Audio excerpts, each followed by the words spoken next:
ꯃꯌꯥꯝꯒꯤ ꯅꯨꯡꯉꯥꯏꯅꯕꯒꯤꯗꯃꯛ ꯂꯩꯖꯔꯤꯕ ꯃꯈꯜ ꯃꯊꯦꯜ ꯃꯅꯤꯄꯨꯔ ꯆꯦꯅꯦꯜꯅ ꯃꯌꯥꯝꯕꯨ ꯏꯀꯣꯛ ꯅꯣꯟꯅ ꯈꯨꯔꯨꯝꯖꯔꯤ꯫ ꯉꯁꯤꯁꯨ ꯃꯌꯥꯝꯒꯤ ꯉꯥꯏꯍꯥꯛ ꯄꯣꯊꯥꯅꯕꯒꯤꯗꯃꯛꯇ ꯃꯃꯥꯡꯊꯛꯇ ꯇꯥꯍꯟꯖꯈꯤꯕ ꯃꯅꯤꯄꯨꯔꯤ ꯍꯣꯔꯔ ꯁ꯭ꯇꯣꯔꯤ ꯂꯥꯏ ꯃꯥꯏꯕ ꯁꯤꯖꯟ 2 ꯃꯍꯩꯗꯨꯒꯤ ꯇꯝꯊꯤꯕ ꯍꯥꯏꯔꯤꯕ ꯋꯥꯔꯤ ꯑꯗꯨꯒꯤ ꯑꯅꯤꯁꯨꯕ ꯇꯥꯡꯀꯛ ꯃꯌꯥꯝꯗ ꯈꯨꯗꯣꯜ ꯇꯝꯖꯔꯤ꯫ ꯃꯇꯧ ꯑꯁꯨꯝꯅ ꯑꯃꯗꯣꯟ ꯁꯅꯥꯅ ꯍꯅꯨꯕꯤ ꯑꯗꯨꯒꯤ ꯃꯅꯥꯛꯇ ꯄꯔꯞ ꯆꯪꯁꯤꯜꯂꯛꯂꯒ ꯑꯕꯣꯛꯀꯤ ꯈ꯭ꯋꯥꯡ ꯑꯁꯤꯅ ꯑꯁꯨꯛ ꯌꯥꯝꯅ ꯅꯣꯟꯊꯔꯤꯕꯁꯤꯅ ꯀꯔꯤꯒꯤꯅꯣ? ꯑꯗꯨꯝꯅ ꯍꯪꯂꯨꯕꯗ ꯍꯅꯨꯕꯤ ꯑꯗꯨꯅ ꯍꯥꯏ ꯀꯔꯤꯒꯤ ꯑꯣꯏꯔꯨꯅꯤ ꯍꯥꯏꯒꯦꯅꯦ? ꯑꯍꯜ ꯑꯣꯏꯁꯜꯂꯛꯄ ꯑꯁꯤꯗ ꯅꯣꯡꯈꯠꯄ ꯌꯥꯔꯗꯨꯅ ꯈ꯭ꯋꯥꯡ ꯑꯁꯤ ꯅꯥꯔꯗꯨꯅ ꯇꯧꯔꯤꯕꯅꯤꯅꯦ꯫ ꯋꯥꯐꯝ ꯑꯗꯨ ꯇꯥꯕꯗ ꯑꯃꯗꯣꯟ ꯁꯅꯥꯅ ꯏꯕꯣꯛ ꯌꯥꯝꯅ ꯅꯨꯡꯉꯥꯏꯇꯦꯁꯦ, ꯑꯩ ꯅꯣꯡꯈꯠꯆꯒꯦ꯫ ꯑꯁꯨꯝꯅ ꯂꯩꯋꯥ ꯈꯔ ꯁꯣꯜꯂꯒ ꯍꯅꯨꯕꯤꯗꯨꯒꯤ ꯃꯈ꯭ꯋꯥꯡꯗ ꯅꯝꯂꯦ ꯃꯈꯨꯠ ꯅꯥꯝꯃꯅ, ꯑꯗꯨꯒ ꯃꯈꯨꯠ ꯅꯥꯝꯃꯅ ꯊꯥꯖꯤꯟꯗ ꯅꯝꯂꯒ ꯃꯨꯛꯈꯠꯂꯛꯄꯗ ꯍꯅꯨꯕꯤ ꯑꯗꯣ ꯆꯞ ꯇꯤꯡꯈ꯭ꯔꯦ꯫ ꯃꯈ꯭ꯋꯥꯡ ꯀꯣꯜꯂꯝꯕ ꯍꯅꯨꯕꯤ ꯑꯗꯨꯅ ꯃꯈ꯭ꯋꯥꯡ ꯅꯥꯕꯗꯣ ꯐꯔꯗꯨꯅ ꯆꯞ ꯇꯤꯡꯈꯠꯂꯛꯇꯨꯅ ꯆꯠꯄ ꯉꯝꯂꯛꯄ ꯑꯁꯤꯗ ꯍꯅꯨꯕꯤ ꯑꯗꯨꯅ ꯌꯥꯝꯅ ꯍꯔꯥꯎꯅ ꯍꯩꯃ ꯏꯕꯨꯡꯉꯣ ꯏꯁꯨ ꯊꯣꯏꯕ, ꯅꯪꯗꯤ ꯑꯊꯣꯛꯅꯁꯨ ꯃꯍꯩ ꯍꯩꯔꯦꯗꯀꯣ ꯍꯥꯏꯗꯨꯅ ꯍꯔꯥꯎꯅ ꯃꯁꯨ ꯅꯨꯄꯥ ꯑꯃꯗꯣꯟ ꯁꯅꯥꯕꯨ ꯀꯣꯟꯁꯤꯟꯕꯤꯔꯤ꯫ ꯑꯗꯨꯒ ꯂꯝꯕꯤꯗ ꯆꯠꯂꯤꯕꯁꯤꯡ ꯑꯗꯨꯁꯨ ꯄꯨꯡꯉꯛ ꯉꯛꯂꯤ꯫ ꯑꯃꯗꯣꯟ ꯁꯅꯥꯒꯤ ꯃꯅꯥꯛꯇ ꯆꯪꯁꯤꯜꯂꯛꯇꯨꯅ ꯅꯪꯗꯤ ꯈ꯭ꯋꯥꯡ ꯅꯥꯕꯁꯦ ꯐꯟꯕ ꯉꯝꯕꯣꯏꯔꯦ? ꯑꯁ ꯑꯩꯁꯨꯅꯦ ꯉꯔꯥꯡ ꯁꯖꯤꯛ ꯐꯥꯜꯂꯨꯕꯗ ꯈ꯭ꯋꯥꯡ ꯑꯁꯤ ꯅꯥꯕꯅ ꯌꯥꯗ꯭ꯔꯦ, ꯑꯃꯨꯛꯇ ꯐꯍꯜꯂꯝꯃꯨꯁꯦ ꯍꯥꯏꯗꯨꯅ ꯑꯃꯗꯣꯟ ꯁꯅꯥꯗ ꯃꯊꯪ ꯑꯣꯝꯁꯤꯜꯂꯛꯄꯗꯒꯤꯗꯤ ꯑꯃꯗꯣꯟ ꯁꯅꯥꯅ ꯃꯤꯁꯤꯡ ꯑꯗꯨꯒꯤ ꯃꯈ꯭ꯋꯥꯡꯗ पाइदुना मुखꯠपदा लोइनमक फख्री। मसिदगिदी अमदोन सनातो हेना ममिंग चटपा अंगांग अमा ओइखलकली। नुमित्तुमदी अमदोन सना स्कूल जौदुना लाइक लाइसु खरा तमलबा मतुंगदा मयुम लोमदा हलकली। अमदोन सनाना मयुम जोरकपददी मियोइ मयाब अमा सुमांग मांगोंदा पिक थन्न लेरमले। मयामना हाइनरिबा असिना अमदोन सनादा लाई तोंगले लाई संगले। मरमदुना महांगनबु पाइख्रबदी महांगनबु थेंख्रबदी हेक्तमक फरबनी हाइदुना मथंग वा संदोखिबा अदुना मयामसिंग अदो नौना फावगललिबा लाइदी हाई अफै हाइदुना ताई अदुना येंगुसी हाइदुना अमदोन सनागी मयुमदा थोमजुलकलिबनी। ओइरमलिबदु सक्तम अदु उरुबदा अमदोन सनादी पुंग ngaksei। अमदोन सनाना लाकपदु उबदा मयाम चेंसिलक्तुना खोइबु खुरुमबो अमदी पम्मगपु थांगटपु अमुक तोइबा लाई लाकपदु ngaइख्रै। अमदोन सना चंसिलक्लगा मयामबु कैदौबा यावरबगे हाइदुना हंगलकपदुदा मयामना अखुन लाकपबु करिगी ओइनेगने अखंग हई ओजा माइबसिंगी मनाक लाकपसिदी अना लायंगी मतंगदा येंबियु हाइदुना लाकपसि मंगाइदना। से अइगी खुछि येंगुसि बुंगो ngasidagiना था खरगी ममांगदा उ मसा थाबदने लेथिखिबने येंबा याबा येंगे सिदगी हेन तिंथोकपा याद्रे हाइदुना अहल अमना मकुट अदो इकोन कोनसिलगा पुथुरई। मकुट अदुगी सरु अदो तसेंगना पुरा ओना टेकलगा नमसिनख्रगा सुजिनख्रबनी। अदुना मागी मकुट अदुगी अयाबा सरुक मखैगी मखा थंगबा सरुकसिंग अदुदी इखुई खुजिलगा इकंग कंगसलगा याना फिबम थिने सोकलबा सोइनाइरबा मकुट अमा हाइबदो ओइरमलिबनी। ngasai makai phina khumjumbarina urudabani mayam sumadu urubada kaino asidi mai makhusidi kangena haiduna murum sondura haini matamaruda amudon sanana hoi ipal ai school halakpagi yamna ware chak chakho muktang di jajarukige aduga ai amuk parpap tholaktuna ipal gi se sodarmaki yengjarage aduga ipal nane ising asingba khatang di thorang tobiramu akhoi gi yumdagi yadi इसागी युमदगी लौबिरुगदबनी। अदोमना हाइरकपदा अहल अदोना यामना हराउना मागे लाकमिन्नबा नुपा मचा अमदा मखोइदगी इसिंग लौरुसो हाइदुना थाख्री। अमदोन सना इमुंगदा परपप चंगतुना चाक चानबा तौरी मतम मदुदा महाकी mama मुहिनीना हाय नंग अदमाइना हारिबदुबो करिगिनो नंबो असिबो ngमगदोरिब्राबा। अमदोन सनाना ममादा येंगलगा इमा असगुमबसिदी अइंगोदा करसिन नतिसे अइना होरेन ताप पाइरकने पोरक लाउन चिंथोपदा लोइनमक फखरगदबने कानदेमा अइ चाक चारगी। अमदोन सनागी मवोंग मतौ असिदा मुहिनीसु इपादा पाखली इसिंगदा चिंगनै मागी मचा नुपा असे मयामगे इमान मनति हाइदुना। अमदोन सना चाक चाबा लोरदुना मपालदा थोलकले। अमदोन सनाना थोलकपदो उबदा मयामसु लोइनम हराउनजरी। मतमदुदा ngसाइगी अहल अदुना इबुंगो ꯁꯦ ꯏꯁꯤꯡ ꯍꯥꯏꯕꯗꯨ ꯄꯨꯔꯛꯇꯨꯅ ꯂꯩꯔꯕꯅꯤ ꯑꯩꯒꯤꯁꯦ ꯑꯃꯨꯛꯇꯗꯤ ꯌꯦꯡꯕꯤꯌꯨ ꯀꯩꯗꯧꯔꯒꯦ ꯍꯣꯏ ꯌꯥꯅꯤ ꯏꯄꯜ ꯑꯩ ꯌꯦꯡꯖꯒꯦ ꯏꯁꯤꯡꯗꯨ ꯁꯣꯝꯗ ꯄꯤꯕꯤꯔꯛꯑꯣ ꯑꯃꯗꯣꯟ ꯁꯅꯥꯒꯤ ꯑꯍꯜ ꯂꯃꯟ ꯃꯥꯟꯕ ꯃꯇꯧ ꯑꯗꯨꯗ ꯃꯌꯥꯝꯅ ꯍꯥꯏꯅꯩ ꯂꯥꯏ ꯆꯪꯂꯕꯅꯤꯅ ꯂꯥꯏ ꯇꯣꯡꯂꯕꯅꯤꯅ ꯂꯥꯏꯒꯤ ꯑꯣꯏꯕ ꯂꯦꯝꯕ ꯁꯥꯕ ꯑꯃꯗꯤ ꯂꯥꯏꯒꯤ ꯑꯣꯏꯕ ꯃꯇꯧ ꯎꯠꯂꯤꯕꯅꯤ ꯍꯥꯏꯗꯨꯅ ꯃꯌꯥꯝꯁꯤꯡ ꯑꯗꯨ ꯃꯨꯔꯨꯝ ꯃꯨꯔꯨꯝ ꯁꯣꯟꯅꯩ ꯉꯥꯡꯅ ꯁꯛꯅꯔꯤꯕꯗꯣ ꯑꯃꯗꯣꯟ ꯁꯅꯥꯁꯨ ꯇꯥꯔꯤꯕꯅꯤ ꯇꯥꯗꯕ ꯁꯥꯗꯨꯅ ꯁꯦ ꯏꯁꯤꯡꯁꯦ ꯂꯩꯋꯥ ꯁꯣꯜꯂꯒ ꯈꯤꯛꯀꯗꯧꯔꯤꯕꯅꯤ ꯑꯗꯨꯗꯨꯒ ꯈꯨꯠ ꯑꯁꯤ ꯄꯥꯏꯔꯒ ꯆꯤꯡꯊꯣꯛꯀꯗꯧꯔꯤꯕꯅꯤ ꯆꯩꯅꯥꯈꯨꯜ ꯈꯔꯕꯨꯗꯤ ꯈꯥꯡꯕꯤꯕ ꯇꯥꯔꯦ ꯏꯄꯜ ꯍꯣꯏ ꯏꯕꯨꯡꯉꯣ ꯑꯗꯨꯕꯨꯅꯦ ꯄꯪꯀꯟꯗꯤ ꯀꯟꯅ ꯅꯥꯍꯟꯒꯅꯨꯀꯣ ꯌꯥꯅꯤ ꯏꯄꯜ ꯑꯩ ꯇꯧꯖꯒꯦ ꯑꯁꯨꯝꯅ ꯍꯥꯏꯔꯝꯂꯒ ꯑꯃꯗꯣꯟ ꯁꯅꯥꯅ ꯂꯩꯋꯥ ꯈꯔ ꯁꯣꯜꯂꯤ ꯑꯗꯨꯒ ꯏꯁꯤꯡ ꯑꯗꯣ ꯃꯈꯨꯠ ꯑꯗꯨꯗ ꯖꯣꯔꯣ ꯖꯣꯔꯣ ꯍꯩꯖꯤꯜꯂꯤ ꯃꯇꯝ ꯑꯗꯨꯗ ꯑꯍꯜ ꯑꯗꯨꯅ ꯏꯕꯨꯡꯉꯣꯒꯤ ꯏꯁꯤꯡꯁꯤꯗꯤ ꯕꯣꯔꯣꯡ ꯕꯣꯔꯣꯡ ꯁꯧꯕꯗꯧꯅ ꯍꯦꯛ ꯁꯥꯏꯍꯦ ꯑꯗꯣꯝꯅ ꯍꯥꯏꯔꯛꯄꯗ ꯃꯌꯥꯝ ꯉꯛꯅꯔꯤ ꯏꯁꯤꯡ ꯑꯗꯨꯗꯤ ꯏꯪ ꯂꯥꯎꯕ ꯏꯁꯤꯡꯅꯤ ꯑꯗꯨꯒ ꯃꯈꯨꯠꯇ ꯂꯩꯋꯥ ꯁꯣꯜꯂꯒ ꯍꯩꯊꯔꯛꯄꯗꯨꯗ ꯃꯩ ꯍꯧꯅ ꯁꯥꯏ ꯍꯥꯏꯕꯁꯤꯗꯅꯤ ꯃꯌꯥꯝꯅ ꯉꯛꯂꯤꯕꯁꯤ ꯃꯇꯝ ꯑꯗꯨꯗ ꯑꯃꯗꯣꯟ ꯁꯅꯥꯅ ꯏꯄꯜꯒꯤꯗꯤ ꯏꯆꯥ ꯏꯁꯨ ꯀꯌꯥ ꯌꯥꯝꯅ ꯂꯩꯕꯅꯣ ꯏꯕꯨꯡꯉꯣ ꯑꯩꯒꯤꯗꯤ ꯏꯆꯥ ꯅꯨꯄꯤ 2 ꯑꯃꯒ ꯏꯆꯥ ꯅꯨꯄꯥ 3 ꯑꯃꯒ ꯃꯈꯣꯏ ꯄꯨꯟꯅ 5ꯅꯤ ꯑꯗꯨꯝꯅ ꯍꯦꯛ ꯍꯥꯏꯕꯒ ꯑꯃꯗꯣꯟ ꯁꯅꯥꯅ ꯑꯍꯜ ꯑꯗꯨꯒꯤ ꯃꯈꯨꯠ ꯑꯌꯥꯕ ꯁꯔꯨꯛ ꯑꯗꯨꯗ ꯃꯈꯨꯠ ꯅꯥꯝꯃꯅ ꯄꯥꯏꯔꯤ ꯑꯗꯨꯒ ꯌꯥꯗꯕ ꯃꯈꯨꯠ ꯁꯨꯖꯟꯈꯤꯕ ꯃꯈꯨꯠ ꯁꯣꯏꯅꯥꯏꯔꯒ ꯂꯩꯔꯤꯕ ꯑꯗꯨꯗꯅ ꯈꯨꯠ ꯅꯥꯝꯅ ꯄꯥꯏꯔꯒ ꯄꯣꯔꯣꯛ ꯂꯥꯎꯅ ꯆꯤꯡꯊꯣꯛꯏ ꯇꯧꯔꯤꯕꯁꯦ ꯃꯈꯨꯠꯀꯤ ꯄꯥꯝꯕꯣꯝ ꯈꯨꯅꯤꯡ ꯑꯃꯗꯤ ꯈꯨꯖꯦꯡ ꯌꯥꯎꯅ ꯂꯣꯏꯅꯃꯛ ꯁꯨꯖꯟꯈꯤꯕꯅꯤ ꯑꯗꯨꯕꯨ ꯄꯥꯝꯕꯣꯝꯗꯃ ꯄꯥꯏꯔꯒ ꯃꯈꯨꯠ ꯈꯨꯖꯦꯡꯗꯃ ꯄꯥꯏꯔꯒ ꯄꯣꯔꯣꯛ ꯂꯥꯎꯅ ꯆꯤꯡꯊꯣꯛꯈꯤꯕꯒꯤ ꯈꯣꯟꯖꯦꯜꯅ ꯃꯐꯝ ꯑꯗꯣ ꯑꯃꯨꯛ ꯇꯣꯏꯕ ꯄꯨꯡꯅꯤꯟ ꯍꯦꯛ ꯅꯤꯟꯕꯒ ꯆꯞ ꯃꯥꯟꯅꯩ ꯈꯣꯟꯖꯦꯜ ꯑꯗꯨ ꯇꯥꯕꯗ ꯑꯍꯜ ꯑꯗꯨꯗꯤ ꯌꯥꯝꯅ ꯀꯟꯅ ꯂꯥꯎꯔꯒ ꯑꯩꯁ ꯍꯥꯏꯗꯨꯅ ꯃꯍꯥꯛꯇꯤ ꯍꯨꯃꯥꯡ ꯑꯅꯞꯄꯤ ꯀꯥꯡꯗꯨꯅ ꯂꯩꯃꯥꯏꯗ ꯍꯥꯏꯊꯈ꯭ꯔꯤ ꯑꯃꯗꯣꯟ ꯁꯅꯥꯅ ꯏꯁꯤꯡ ꯑꯔꯦꯝꯕ ꯈꯔꯗꯣ ꯃꯀꯣꯛꯇ ꯄꯣꯞ ꯊꯥꯗꯨꯅ ꯏꯄꯜ ꯒ꯭ꯌꯥꯟ ꯇꯥꯔꯣ ꯄꯨꯡꯐ ꯐꯔꯕꯅꯤꯀꯣ ꯑꯗꯨꯝꯅ ꯍꯥꯏꯔꯛꯄꯗ ꯃꯌꯥꯝꯁꯨ ꯉꯛꯇꯨꯅ ꯃꯈꯨꯠ ꯑꯗꯨꯗ ꯌꯦꯡꯅꯔꯛꯏ ꯑꯍꯜ ꯑꯗꯣ ꯇꯞꯅ ꯍꯧꯒꯠꯂꯛꯂꯤ ꯑꯗꯨꯒ ꯏꯕꯨꯡꯉꯣ ꯅꯨꯄꯥ ꯃꯆꯥ ꯑꯁ ꯀꯔꯥꯏ ꯑꯩꯒꯤ ꯈꯨꯠꯇꯨ ꯍꯩꯃꯥ ꯌꯥꯔꯦꯅꯦ ꯄꯥꯏꯁꯟꯕ ꯅꯥꯗ꯭ꯔꯦꯅꯦ ꯇꯤꯡꯊꯣꯛꯄꯒꯁꯦ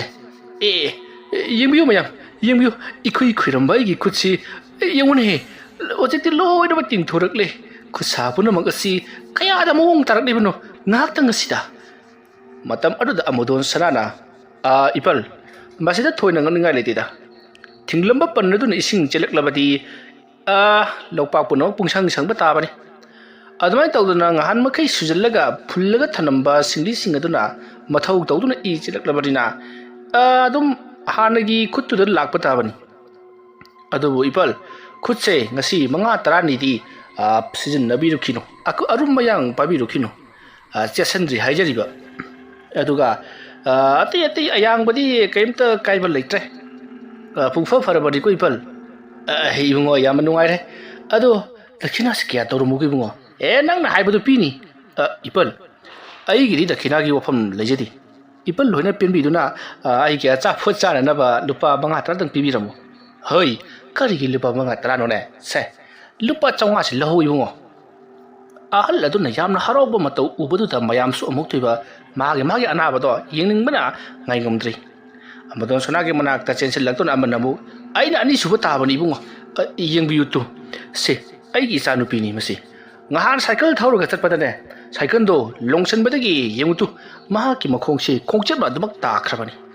ꯉꯁꯤ ꯐꯥꯎꯕꯅꯦ ꯗꯣꯛꯇꯔꯅ ꯑꯣꯄꯔꯦꯁꯟ ꯇꯧꯔꯒ ꯁꯦꯝꯕ ꯌꯥꯕ ꯁꯦꯝꯃꯦ ꯂꯥꯏ ꯇꯤꯟ ꯀꯌꯥ ꯈꯨꯔꯝꯂꯦ ꯃꯥꯏꯕ ꯀꯌꯥ ꯁꯨꯔꯦ ꯑꯩꯅ ꯌꯦꯡꯕ ꯁꯨꯡꯐꯠ ꯐꯠꯇꯦ ꯏꯕꯨꯡꯉꯣ ꯁꯤ ꯑꯃꯨꯛꯇ ꯌꯦꯡꯕꯤꯌꯨ ꯏꯕꯨꯡꯉꯣ ꯑꯁꯤꯒꯤꯅꯦ ꯈꯨꯔꯥ ꯆꯥꯎꯊꯣꯏꯒꯤ ꯁꯨꯃꯥꯏꯅꯅꯦ ꯇꯥꯞ ꯄꯥꯏꯔꯒ ꯄꯣꯔꯣꯛ ꯑꯝꯇ ꯆꯨꯝꯊꯣꯛꯁꯤ ꯏꯕꯨꯡꯉꯣ ꯀꯔꯤꯅꯣꯅꯦ ꯈꯨꯔꯥꯗ ꯍꯥꯏꯕꯤꯔꯤꯕꯗꯨꯕꯨ ꯑꯉꯥꯡ ꯑꯁꯤꯗ ꯑꯗꯨꯒꯨꯝꯕ ꯆꯩꯅꯥꯗꯣ ꯄꯤꯔꯕꯗꯤ ꯃꯈꯣꯡꯕꯨꯗꯤ ꯐꯈꯤꯅꯦ ꯍꯥꯏꯕꯕు ꯄ꯭ꯔꯥꯟꯗꯤ ꯃꯥꯡꯅꯔꯤꯅꯦ ꯑꯩ ꯇꯧꯖꯒꯦ ꯀꯔꯤꯝꯇ ꯅꯥꯍꯜꯂꯣꯏꯁꯤ ꯑꯗꯣꯝꯅ ꯑꯃꯗꯣꯟ ꯁꯅꯥꯅ ꯍꯥꯏꯔꯒ ꯅꯨꯄꯤ ꯃꯆꯥ ꯑꯗꯨꯒꯤ ꯃꯈꯣꯡ ꯑꯗꯣ ꯇꯥꯞ ꯄꯥꯏꯔꯨꯕꯗꯗꯤ ꯅꯨꯄꯤ ꯃꯆꯥ ꯑꯗꯣ ꯀꯤꯕꯅ ꯈꯪꯂꯥꯎ ꯂꯥꯎꯏ ꯑꯃꯗꯣꯟ ꯁꯅꯥꯅ ꯀꯩꯁꯨ ꯇꯧꯔꯣꯏꯅꯦ ꯏꯕꯦꯝꯃ ꯅꯪꯕꯣ ꯄꯥꯏꯕꯕꯨ ꯄꯥꯏꯗ꯭ꯔꯤ ꯑꯗꯨꯃꯥꯏꯅ ꯂꯥꯎꯔꯕꯗꯤ ꯀꯔꯝꯍꯥꯏꯅ ꯇꯧꯅꯤ ꯁꯦ ꯁꯨꯃꯥꯏꯅ ꯄꯥꯏꯔꯒ ꯁꯨꯃꯥꯏꯅ ꯊꯣꯛꯁꯦ ꯂꯣꯏꯔꯦꯟꯁꯦ ꯌꯥꯝꯅ ꯂꯥꯏꯅ ꯁꯝꯈꯤꯕ ꯃꯑꯣꯡ ꯑꯗꯨꯗ ꯃꯌꯥꯝꯁꯨ ꯄꯨꯡꯉꯛ ꯉꯛꯏ ꯀꯔꯤꯅꯣ ꯑꯁꯤꯒꯤ ꯃꯍꯩ ꯑꯁꯤꯗꯤ ꯏꯃꯥꯅ ꯄꯣꯛꯄꯗꯒꯤ उरक्ट्री हाइदुना मुरुम मुरुम सोनी मतव असुमना लाक्लिबसिंग मख्वांग नाबा मखुत तेक्पा मखुत मखोंग सुजनखिबा अमति मसादा लैबा लैना सिंगी मतंगदा लोइना हाइदुना मथंग मथंग लायेंगलक्ली डॉक्टर ना रिजल्ट पीबा ngамद्रबा अनहाबा कया महाना सोनबा इसिंग थकपदगी कुदक कुदक फरी मयागुमलबा मतवसिदा मयाम पुनमगतो अहिंग नुंथुल खंगदना किरिक किरिक नखरी अमदोन सना मयाम सिंग कलंबा पैसा मयाम मदुना ngasiदी ख्वादिगी पैसा पाइबा मियोय अमा ओइरी सुमनगी चही तरे निपान ngairiba अमदोन सना की महिदा मियोय पुनमक मफमरद लैब नतना अतोप मफमदगी सुलाकली मता मदुदा यामना ngakpa wafam ama अमदोन सना ना हाइरकली लेकाई खुल असिदा लैब नतबा अतोप लेकाई खुल गी मी सिंगदी आइना येंबा ngamjadi aduna aina yengbuda su pharoi मरमदुना अखोइगे लेकाई खुल असिदा लैब नतबा अतोपा लेकाई खुलदगी लाक्पा मी मखैदी हनबिखिबना हेना फगनी आइना येंबदा करिसु फरोइ हाइजरिबा वफम मदुदा मयामना करिगिनो अदुदी मयाम सिंग असिबु नाना येंगदबरा लेकाई खुल असिगिदमक नाहाना येंगिबसिबु अदुमना आचान मिराइ नाइबिगनु हाइदुना हाइरकपदुदा अमदोन सनाना नते नति अदुगे नति आइगी खंगजा हाइजबा लेवा मंत्र सिंग असे लेकाई खुल असिदा लैरिबा मी मखैददी सिजिन्नबदा सिधा पानगनी अदुगा अतोप लेकाई खुल अतोप लाइन कोनबा मफमददी आइना मासे सिजिन्नरुबदा सिधा पालोय लेकाई खुल असिबु कोलिबा लाई असिदा नखोइना चंगजदुना मफम मसिदा लेकाई खुल असिदा युम कई सादुना लैगे हाइरगबुदी आइगी सिदा से लेवा मंत्र से सिधा पानगदौरिबनी अदुम हाइरकपदा मखोई खरा अमदी लेकाई खुलदुदा लम लैदुना लैब फावबा याउखी नाकल अमदना अमदोन सनाना तौरिबा थबक सिंग असिगी मतंगदा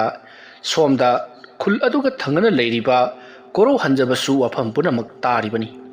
मखोइगी लेकाई खुल अदुगी मियोइ सिंगना येंगबा चलुबदना येंगहलक्त्रे हाइबा वफम असे तारुबदा कोरो हंजबसु यामन नुंगाइजरमदी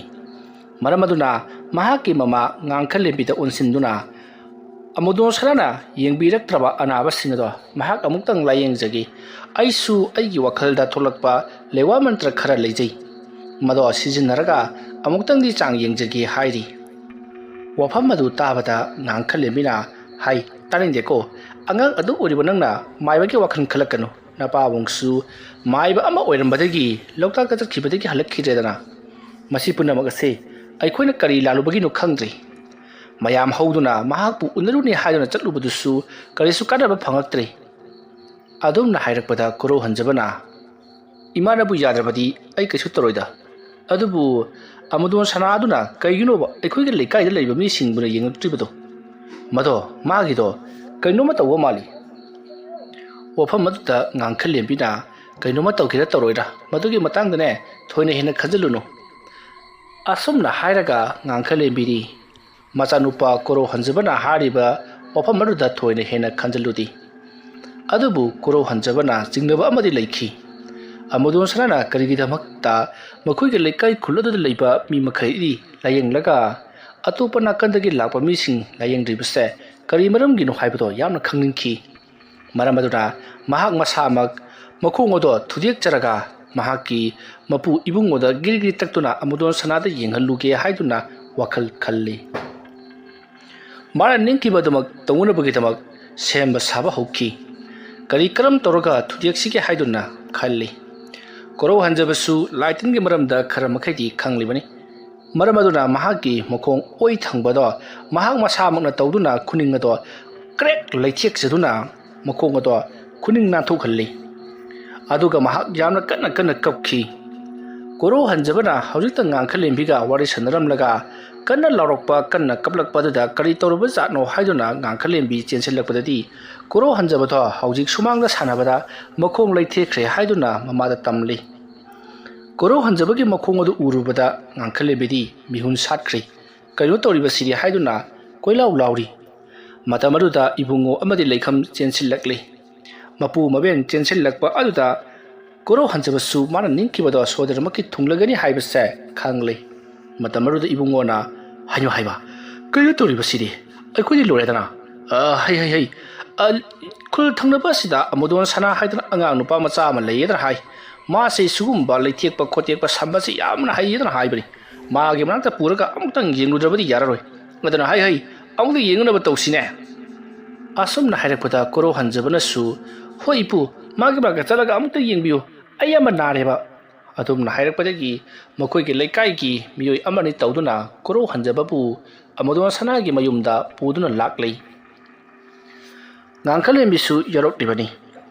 matau asumna tawduna koro hanjabado mayamgo loinana amudon sanaki yum jarokdabada mi mayam ama yomsillaga leiramkhi matamaduda amudon sanana koro hanjaba mahake manakta lakpaduda mungonda karigumba yamna hainadaba sahumama phanglakhi amudon sanana hais karinoda aiga lamba tawba yaba aigi yiknaba ama lakpagum aigi sada sahumama phangida kana lakpajano अमुदोन सनाना सुमना वखन खल्लगा लैरिब मियाम सिंगदुदा कोइना सुम जंगलकपदा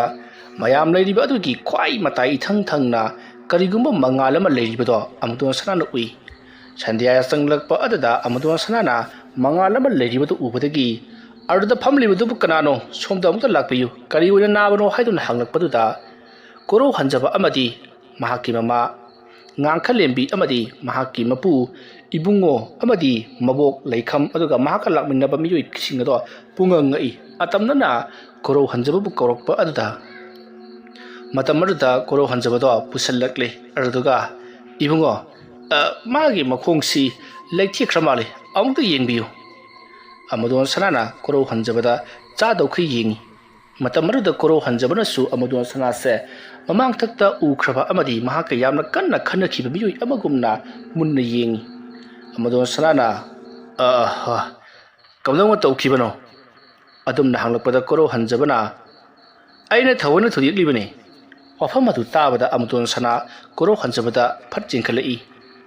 aduga ngangkhalembi ibungo amadi lekhamsu koro hanjabada phatphat yengchalai koro hanjabana haibadi aina kanna chelaga khona phabada lethik chakhiba ado isano tawjabanina aina tawjabanena haibaki wani adu werabadi som akoi khul lekai sidagira ofamaruda koro hanjabana hoi mane matai khundagini khulsigi matai dagi phani phani ai yengjage kitang jena khon khangjaba tariko adumna hairaga amudon sanana tawgi yauna koro hanjabagi makhongodo kanna lethik lei koro hanjabasu adomangai hoisu haidi maisu haidi amudon sanana lekhari baduda aduma jinglaga leiri matamaduda amudon sanana mabukningda khanjai karino aina sukana lekhai basida mahanga nadri basibo aina tawri basidadi kana gumbadadi wanthaduna thoro thoro olaga tabani marup aina tawri basibu nabrane koro hanjaba nokpet tawduna kada haidagi nabroda hagabu hagajaine ofamaruda amudon sana khara sorop tawna adu werabadi ahit bachaina pijarakke kharadi khabi batare asumna hairaga amudon sana na makhongodo yamna kana leithekli matamaruda koro hanjabana ho adumai tarodi khara faidana tawnariba an mawong aduda leiriba miyam sing amadi koro hanjabagi mama ngangkhalembi amadi mahaki mapu ibungo mabok lekham punga ngaktuna amudon sana amadi koro hanjabadi yengi amudon sana tawribado leikhai ribini haibasi mayamna su loina urabani tubu koro hanjabana nabagi mawong karimata uttabaduda mayam su punga ngari mayamna nadra ibungo haidun hangnurei koro hanjabana nadeda asibu karigi naduribano haidun ilai na khamturakpaduda amudon sana do upai leitra male makhongdo pofam chana thamlaga yarabani marup khadi naikre pongkhulakpa yai khara section biu matamaruda koro hanjabana yamna laina hidak amage maming hairakle arduga adugi hidak tu thomlabadi kasu pongkhaloi ngasaina pharagadabani hairamlaga chap jungna lepi amadon sana do koro hanjabada mamit phaina yengai koro hanjabana yare khongse ngasai thabada nabani hauti nadre adudi ai khoi amuk chananaba tawrasi ipu dakina khara pibiramo matamaruda amudon sanana yare dakina pibiram lagano ai gidi dakina se logedabani mayama nam pirambagi wani koro hanjabana mahaki mapuna dakina pige haidan loktor liba pasado tap lobi atuka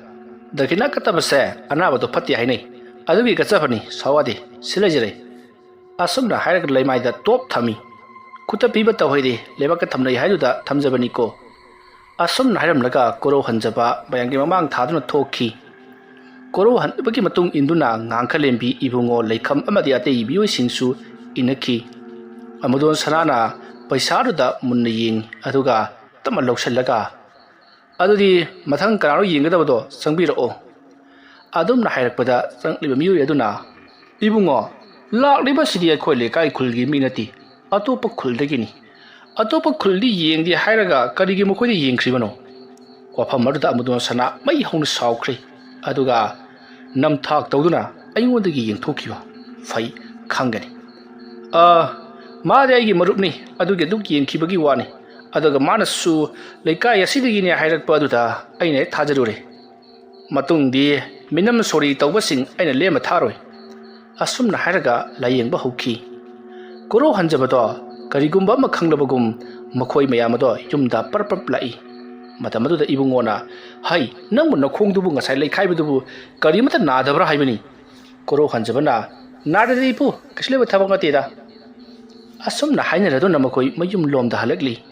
koro hanjabana su amadon sanata ngasidi karigumba khara tawrage haiduna khankhri amadon sana su adumangai ngasidi kanagumba malaklamle lalamle miyo hedo karigumba amadi tawbul lakpa mali haibase singnana lehokhi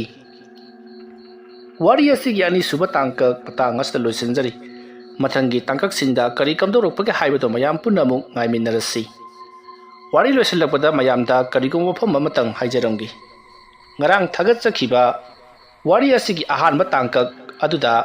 wari singasi makhol thokte haibama mayamna haibirakpa adu wari makhol thoktribadu ai sana semjaba nasati YouTube ki oiba karigumba khudong chadaba ama asoiba ma leibadagi oigadoribani maramaduna mayamna su video adugi thabamgi mataida haibadi video adugi quality sempham oriba setting aduda changbiraga audio track haiduna thabaduda changbiraba matungda english ta all toribadu hindi da wena all tobiraba matungda yabra haibado amutang check tobinaba mayangam phamda nolukna haijari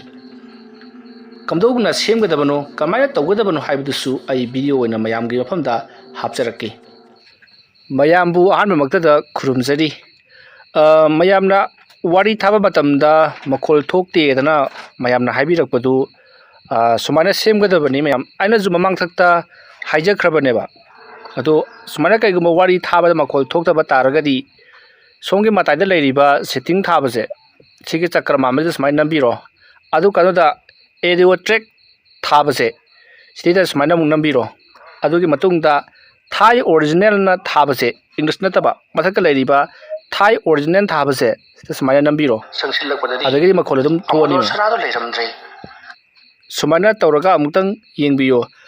masi se aina ju semba natte adu moi masa mathumda sumana ta makhon thoki daba yaweba adu aina ju masi phana kanadi sena ba hona bane du khangdre adu mayam ju sumana tang try tawraga yengbiyo mayam